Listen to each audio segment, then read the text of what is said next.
Бисмиллахир-рахманир-рахим. Аллах Таала чексиз мактоолор болсун. Пайгамбарыбыз Мухаммад Мустафа саллаллаху алейхи вассаламга салам жана салаваттар болсун. Чыныгы дос ким? Чыныгы дос сага жолуккан кезде алгач салам берген адам. Чыныгы дос сага Аллах Тааланы жана кыямат күнү эстете турган адам. Чыныгы дос сенин муктаждыктарыңды бүтүрүү үчүн жеген ашын жерге коюп чуркаган адам. Чыныгы дос өзүнө жакшы көргөн нерсесин сага да ыраа көргөн адам.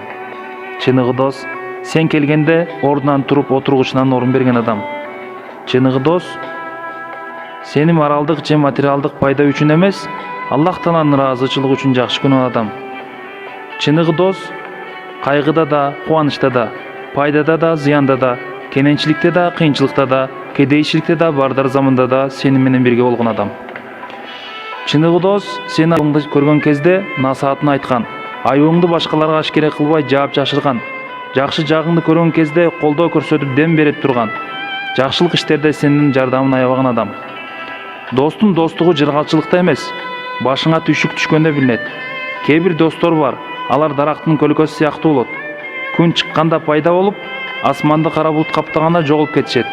Күндүн чыкканы колуңда бар, бай мансабың бар кез. Кара булуттун каптаганы жокчулук, түйшүк, кыйынчылык кез. Эгер жогоруда айтылган сапаттарга ээ болгон дос тапсаң, анын колун бекем карма.